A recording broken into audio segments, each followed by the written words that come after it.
7 Worst modern stadium moves from Olympic Stadium to Emirates.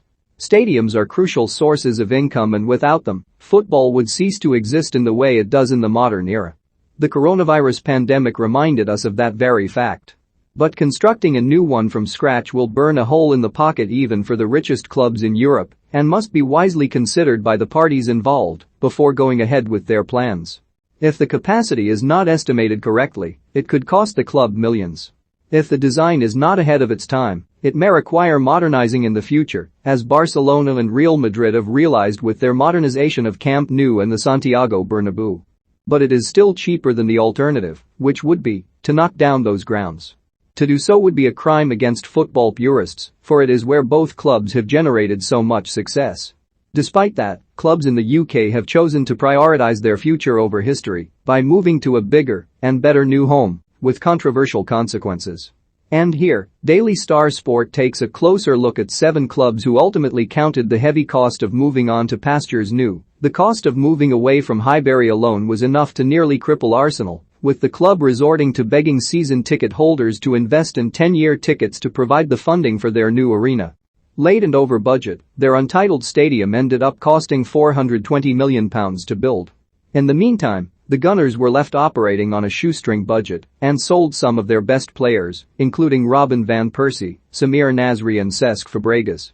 Success has never quite returned to the red side of North London, despite a couple of FA Cup triumphs. The club were once mocked for celebrating fourth-placed finishes, but even those are hard to come by, as the club are without European competition for the first time since 1996. But with Highbury stripped down to a block of stylish flats, there was no way back to the home, where they won the double twice. Instead, Arsenal built themselves a huge steel and glass bed, now they have to sleep in it.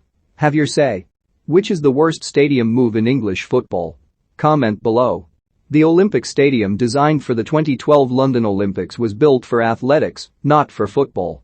So when West Ham mapped out plans to take over the tenancy, they had a difficult project ahead of them. The athletics track surrounding the perimeter of the pitch meant the stands were some 20 meters away from the action, and that was for those at the front. For those sitting way at the back, binoculars would have been required. Even despite their attempts to improve the match-going experience, including providing retractable seating on the lower tier, there is still a sizable distance between fan and footballer. But instead of ripping up the track, West Ham made their adjustments around it, and with disappointing results. The lack of atmosphere, the general absence of intimacy that was felt at Upton Park, and their home results culminated into anger from the West Ham fans.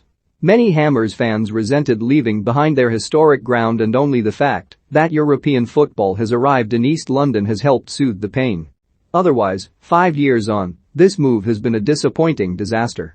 Sunderland were one of the biggest clubs in the northeast, enjoying a healthy but fierce rivalry with Newcastle when both sides played in the top flight. But a series of bad decisions in terms of recruitment, managerial appointments and its senior level ensured the club would eventually go down after several attempts to stave off relegation. On Premier League matchdays, their 49,000-seater stadium was packed to the rafters after its redevelopment in 2000. Nowadays, the club struggles to keep above 30,000 for their average attendance.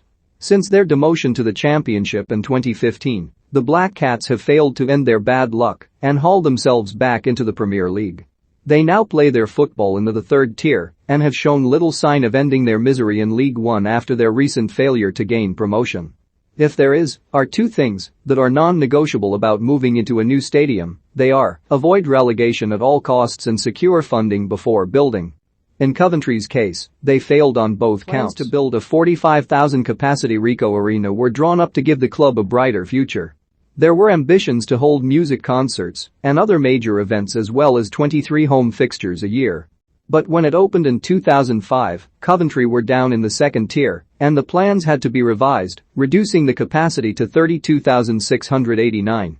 What's more, a naming rights deal with Jaguar fell through due to the car manufacturer's financial issues.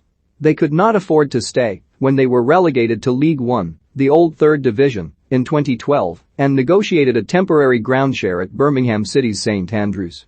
Promotion to the Championship meant that this year, Coventry finally agreed a deal with rugby club Wasps that would see them move back to their original home. But no one would suggest that after 16 years of financial uncertainty, it was worth the ride. It all began with an overly ambitious and ill-advised attempt to split apart cash-strapped Wimbledon in 2003.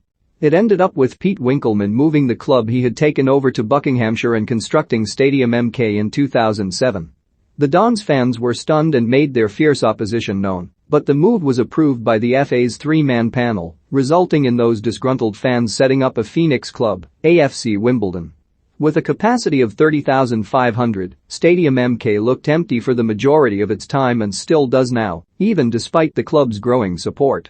To exacerbate the issue, AFC Wimbledon have soared from the depths of non-league to League One, the same division as MK Dons.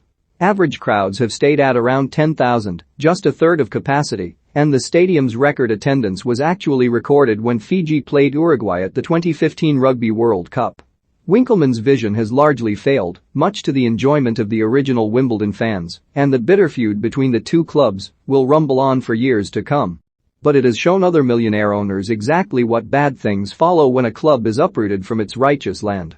If you have rarely heard of Darlington as a footballing institution, that is because the club have been languishing in the depths of non-league football, rarely making a foray into the EFL pyramid. But when businessman George Reynolds took over in 2003, he adapted the club's renovation of their Feetham's home. Reynolds injected cash into the project and renamed the venue after himself, which cost £18 million to construct and boasted 25,000 seats. The only problem was the team itself never rose up the football hierarchy, and when he was sent to prison for tax evasion in 2004, the club were already struggling to fill even 10% of the ground. They were left burdened with a stadium they could not afford, and after being kicked out of the conference, they were forced to start again in the ninth tier of English football. The arena was eventually sold in 2012 to rugby side Darlington Mountain Park for £2 million. Now in the National League North, Darlington play at the 3,300 capacity Blackwell Meadows. In terms of how the team has fared since their new home has opened, Cardiff are one of the only teams who have actually benefited. And yet, it has not all been rosy for the South Wales outfit since the club was sold to Malaysian businessman Vincent Tan in May 2010. Like any takeover, there were caveats attached. The consortium led by Tan wanted to change the club's colour scheme from blue to red, promising to invest £100 million for a new stadium and training ground.